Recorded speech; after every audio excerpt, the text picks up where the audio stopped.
আম্মা অনেকটা জোর করে যৌথ পরিবারের এক ছেলের সাথে আমার বিয়ে ঠিক করলেন। 15 কি 16 জন বা তার কম বেশি হবে ওই পরিবারের সদস্য। এদিকে আমি ইন্ট্রোভার্ট টাইপের, একলা থাকতে পছন্দ করি। যতক্ষণ বাসায় থাকি ততক্ষণ নিজের রুমেই থাকি আর গাছের সেবা করি। এত বড় সংসারে বউ হয়ে যাব না কখনো। যখন বললাম আম্মার এক কথায়, একলা সংসার যে কষ্ট ভোগ করছি আমি চাই না তুইও সেই কষ্ট ভোগ করো। অবশ্য সাদাভকে বিয়ে করার জন্য আমি রাজি হয়েছি, তার স্ট্রং পার্সোনালিটির জন্য। ও খুব গুছিয়ে কথা বলে আর মেয়েদের সম্মান দিতে জানে। সাদাফরা 4 ভাই, কোনো বোন নেই। ওর বাবা গত হয়েছেন বছর 5 হবে। সাদাফ সবার ছোট, ওদের ছোট একটা পরিবারের ব্যবসা। আমাকে যেদিন দেখতে আসে ওরা একদম হুট করে আসে, কোনো প্রকার কথা কওয়া ছাড়াই। আবু যখন আপ্যায়নের ব্যবস্থা করতে লাগলেন তখন সাদাফের মায়ের একটা কথা ছিল, আমরা খেতে আসিনি ভাইজান, আমরা শুধু তাবাসসুমকে দেখতে এসেছি। আপনারা আয়োজন করবেন বলে আমরা না বলে হুট করে এসেছি। আর এতজন একসাথে দেখে ভয় পাবে না, বারবার যেন তাবাসসুমকে দেখতে আসতে না হয়, এজন্যই সবাইকে একসাথে নিয়ে চলে এসেছি। আপনাদের সম্পর্কে আমাদের খোঁজ খবর নেওয়া শেষ, এবার আপনারা খোঁজ খবর নিয়ে এগুলি আমরা এগোবো। আমাকে যখন ওনাদের সামনে আনা হয় একসাথে এত লোক দেখে আমার মাথা চক্কর দিয়ে উঠল। আমি একা থাকার মানুষ, কিভাবে এতগুলো লোকের সামনে মানিয়ে থাকবো, এই চিন্তাই হতে লাগলো। খুব সাদামাটা ভাবে সপ্তাহখানেক মাথায় আমার আর সাদাপের বিয়ে হলো। দুই পক্ষেই কোনো রকম বাড়তি খরচা হলো না। শাশুড়ি মা রিসেপশন করতে যেই টাকা খরচ হতো সেই সম্পূর্ণ টাকাটা আমার এতিমখানায় দিয়ে দিলেন। আমাকে যখন প্রথম রুমে আনা হলো, আমার সেজো জায়ের মেয়েটা আমার আঁচল ধরে বসেছিল, কারণ সে নাকি আমার সাথে থাকবে আর আমি একটু স্পেস খুঁজছিলাম। এত লোকের ভিড়ে আমার কেমন অস্বস্তি হতে লাগলো, কিন্তু বাচ্চাটার জন্য আর হলো না। খুবই বিরক্ত হয়েছিলাম সেদিন। তারপর সাদাব যখন রুমে আসলো, সেজো ভাবি অনেকটা জোর করে অনন্যাকে নিয়ে গেলেন। মেয়েটা খুব কেঁদেছিল আমি ছোট মায়ের কাছে থাকবো বলে। তখন খুব মায়া হয়েছিল, তবে সাদাপের হাতে খাবারের প্লেট দেখে খুব অবাক হয়েছিলাম। টেনশনে সারাদিন অভুক্ত ছিলাম, খাবার দেখে পেটের ক্ষুধা চারা দিয়ে উঠলো। আরো অবাক হয়েছিলাম যখন সাদাব বলল এসব নাকি শাশুড়ি মা পাঠিয়েছেন। সেদিন বুঝেছিলাম ওনার সব দিকে নজর থাকে। সময় ক্রমান্বয়ে অবিবাহিত হলো, আর এই পরিবারের প্রত্যেকটা মানুষকে দেখে অবাকের পর অবাক হতে লাগলাম। আমার বড় যা মাটির মানুষ, বাকি দুই যাও। তবে মন খারাপ কথা হলো বড় জায়ের কোনো বাচ্চা নেই। 3বার কনসিভ করেছেন, 3বারই মিসক্যারেজ হয়েছে, যে জন্য বড় ভাইয়া আর রিস্ক নিতে চায়নি। প্রচন্ড ভালোবাসেন উনি ভাবিকে। শাশুড়ি মায়ের পর বড় ভাবি সংসার আগলে রাখেন।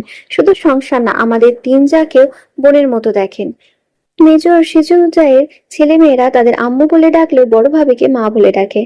আমার শাশুড়ি মা মানুষ হিসেবে অনন্য, ওনাকে যত দেখি বিস্ময়ে যেন কাটে না।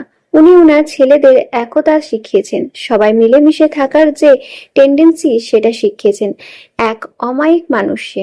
ভিন্ন পরিবারে আর আবহাওয়ার পরিবর্তনে ভীষণ অসুস্থ হয়ে পড়লাম আমি, একেবারে বিছানায় গা লেগে গেল। সেই সময়টা শাশুড়ি মা আমার সেবা করলো, জলপট্টি দেওয়া থেকে শুরু করে সবকিছু। চোখ খুললে দেখতাম উনি মাথার কাছে বসে মাথায় হাত বুলিয়ে দিচ্ছেন, আর ভাবিরা এসে কি খাবো সেটা জিজ্ঞাসা করতো। আর সাদাপের কথা কি বলবো, সারাদিন দোকান করে এসে আবার আমার জন্য শেষ রাত পর্যন্ত সজাগ থাকতো। মায়ের বলা কথাটার মর্ম বুঝেছিলাম। আমার অ্যাজমা ছিল। একবার আমি স্কুল থেকে এসে দেখি আমার নিঃশ্বাস নিতে কষ্ট হচ্ছে, পুরো মুখ নীল হয়ে গেছে, গলা কাটা মুরগির ন্যায় ছটফট করছে। তাড়াতাড়ি পাশের বাড়ির চাচাকে ডেকে এনে ডাক্তার ডাকাই। হয়তো আম্মা আর মেয়ের এমন করুণ পরিণতি চায়নি। ভরা সংসার বলে কেউ না কেউ আমার পাশে সারাক্ষণ থাকছে। বেশ কয়েকদিন পর কথা, ব্যবসায়িক এক কারণে বড় ভাসুর আর সাদাপের প্রচুর বাকবিতন্ড হলো। আমি ভয়ে একদম ততস্থ হয়ে গেলাম। এই কয়েকদিন ভাইদের মধ্যে এত তর্ক বিতর্ক আমি দেখিনি। সাদাফকে যে কিছু বলবো সেই সাহসও হচ্ছে না, কেমন চোখগুলো লাল হয়ে গেছে। রাতের খাবার সময় হলো, ডাইনিং টেবিলে সবাই আসলো, সাদাফ এলো না। বড় ভাইয়া ভাতের প্লেট ভাতগুলো শুধু নাড়াচাড়া করতে লাগলো। যেইভাবে জিজ্ঞেস করলো এমন করছেন কেন, অমনি উনি টেবিলে ছেড়ে চলে গেল আর ফিরে এলো শাদাবকে নিয়ে, তাও কান ধরে। আমি তো অবাক চরমে পর্যায়ে। বিবাহিত ছেলের কান ধরে টানছে। বাকিদের দিকে তাকিয়ে দেখি সবাই মুখ টিপে হাসছে। বড়ভাবে ফিসফিস করে বলল, এরা চার ভাই এমনই, যতই রাগ অভিমান তর্ক বিতর্ক হোক না কেন কেউ কাউকে ছাড়া খায় না। দুই পাতিল একসাথে রাখলেও নাকি ঠোকাটুকি হয়। আমরা তো রক্ত মাংসের মানুষ। এদের বন্ডিং খুব স্ট্রং। মিলেমিশে থাকার জন্য শুধু যৌথ পরিবার হলেই হবে না, মানুষগুলোকেও অমায়মিক হতে হবে, চিন্তা ভাবনার পজিটিভ হতে হবে, ত্যাগের মনোভাব প্রত্যেকটা মানুষের মাঝে থাকতে হবে। কথায় আছে, সৎসঙ্গে স্বর্গবাস, অসৎসঙ্গে সর্বনাশ। আপনি নামাজির সাথে থাকলেও নামাজি হবেন, ভালো মানুষের সাথে থাকলেও ভালো মানুষ হবেন। তদ্রূপ নেশাখোরের সঙ্গে থাকলেও নেশাখোর হবেন। এই সংসারে আসার পর থেকে আমি সবার সাথে মিশতে শিখেছি। এদের কারো কিছু হলে কলিজার মোচড় দিয়ে উঠত। এদের সাথে মেশার পর ভেতরে নেগেটিভ চিন্তা আসে না। মাঝে মাঝে আমি আর সাদাবের চন্দ্রাবিলাসা করি। আজও তার ব্যতিক্রম নয়। সাদাবের কাঁধে মাথা রেখে বসে আছি।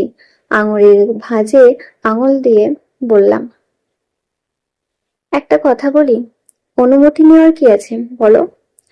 সেদিন যদি আম্মা অনেকটা জোর করে বিয়েতে রাজি না করাতো, তাহলে বোধহয় আমার প্রাপ্তির খাতায় অনেক কিছুই অপ্রাপ্তি থাকতো।